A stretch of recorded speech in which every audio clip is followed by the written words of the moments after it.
लेकिन अमीर बाप की बेटी सृष्टि पर उसकी माँ जान छिड़कती।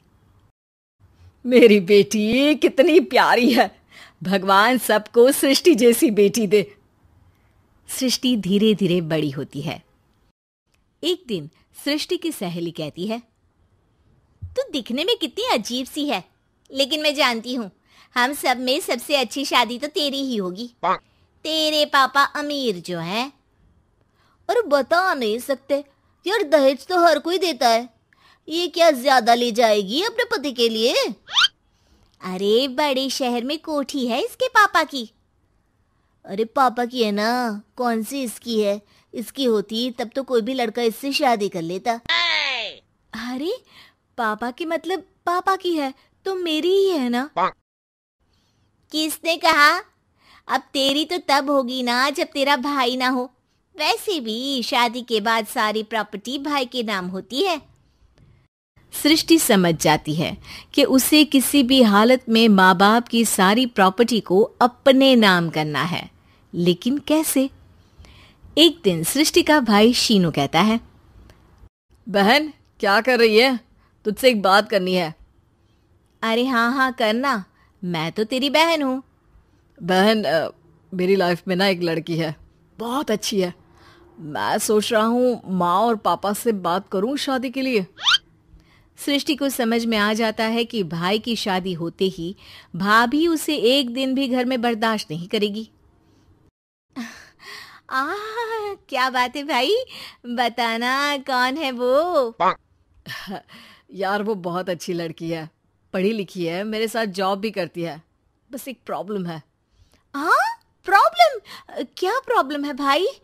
यार वो शादीशुदा है, लेकिन उसके पति ने उसे सिर्फ इसलिए छोड़ दिया क्योंकि उसके माँ बाप दहेज नहीं दे पाए।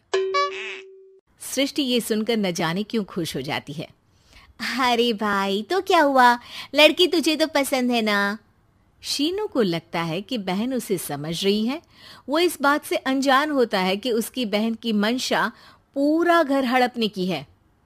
सृष्टि अपनी माँ से कहती है, मम्मी मुझे तो बहुत चिंता है, पता है शीनू क्या कर रहा है? अरे क्या कर रहा है, वो तो काम पर जाता है और वापस घर आता है।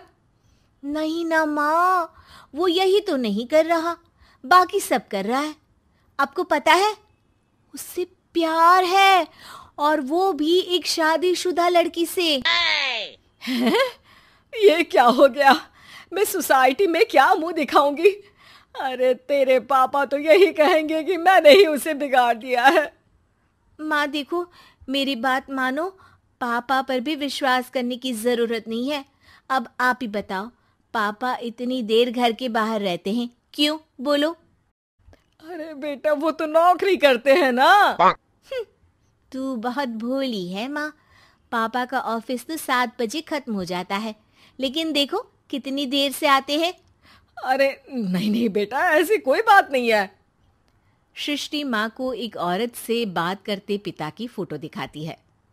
देखो माँ कैसे हैं पापा, मैं ना कहती थी कि पापा सही नहीं है।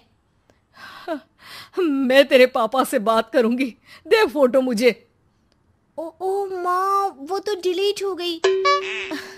लेकिन चल, तूने तो देख लिया ना, पापा से बाद में बात कर लेना, और हाँ मेरा नाम बिल्कुल मत लेना। हाँ माँ। अब क्या था, सृष्टि के माँ और पिता के बीच झगड़ा होना शुरू हो जाता है। सृष्टि के मन में क्या चल रहा था कोई नहीं जानता था। एक दिन, माँ सृष्टि के लिए एक लड़का देखा है, वो लोग शाम को उसे देखने आने वाले हैं। और हाँ माँ, एक खुशखबरी, मैं और पापा मिलकर एक नया बिजनेस ट्राई कर रहे हैं। शाम को लड़का आता है, सांवले रंग का। सृष्टि को तो बिल्कुल भी पसंद नहीं आता। लड़की की माँ कहती है, लड़की का चेहरा तो कोई खास नहीं, लेकिन अगर मेरे बेटे को आप लोग सेटल कर दें तो मैं उसकी शादी आपकी बेटी से करवा दूं। सृष्टि को लड़का बिल्कुल पसंद नहीं था। उसे भाई पर गुस्सा आ जाता है। लड़के वालों के जाने के बाद कहती है, माँ देखा शीनू मेरे लिए कैसा लड़का लेकर आया, न दिखाने लायक न सुनने लायक, सेटल भी नहीं, वो भी हम करे। अरे माँ मैं जानती हूँ ये मेरी शादी किसी भी घर में क्यों करवाना चाहता है। अरे कैसी बात कर रही है बहन? तूने तो देखा ना, लड़के को मैंने ही मना कर दिया तुझसे शादी के लिए। जिसने लड़का बताया था उसने उसकी बहुत तारीफ की थी। बात आई गई हो जाती है, लेकिन सृष्टि का मन शांत नहीं होता। क्या करूं, कुछ समझ में नहीं आ रहा। मेरी शादी हो गई तो ये लोग पूरी प्रॉपर्टी शीनू के नाम कर देंगे, मेरे हाथ तो कुछ लगेगा ही नहीं। तभी सृष्टि को आइडिया आता है। वो किसी वकील को फोन करती है। जी देखिए, अगर आपके मम्मी पापा का तलाक हो जाता है तो आपके पिता की आधी प्रॉपर्टी आपकी माँ के नाम हो जाएगी, फिर उसे वो किसी को भी दे सकती है। सृष्टि अब माँ को बेटे के खिलाफ भरती है। माँ, शीनू पर नजर रखा करो, वो जिस लड़की के प्यार में है ना वो शादीशुदा है। यहाँ आएगी, सारा पैसा रुपया जमीन जायदाद सब हड़प लेगी। पापा का भी हाल तुमसे छुपा नहीं है। ऐसा ना हो कि मैं और आप एक दिन सड़क पर भीख मांगे। हे भगवान, मैं तो जीते जी मर जाऊंगी अगर ऐसा हो गया तो। ऐसा हो गया नहीं माँ, ऐसा ही होगा। अभी समय है, आगे का सोच लो। मैं तो कहती हूँ पापा से आधी प्रॉपर्टी लेकर अलग हो जाओ। पापा की आधी प्रॉपर्टी भी हम लोगों को अगर मिल जाती है ना तो अगले 7 जन्म सफल समझो। बेचारी माँ बेटी के कहने पर पति से तलाक लेकर अलग हो जाती है। सृष्टि अब पैसों से गाड़ी और अपने दूसरे महंगे शौक पूरे करने लगी। उसके दोस्त भी उसके पैसे इस्तेमाल करते। सृष्टि, कल तुम कहाँ थी? मैं सारा दिन घर पर अकेली थी। तो मैं क्या करूं? मैंने ठेका तो नहीं लिया है ना तुम्हें संभालने का। माँ को सृष्टि से ये उम्मीद नहीं थी। वो बैठकर रोने लगती है। वहीं उसका पति यानी कि सृष्टि के पिता आ जाते हैं। मैं जानता था कि तुम्हारा यही हाल होगा, तो आपने मुझे रोका क्यों नहीं?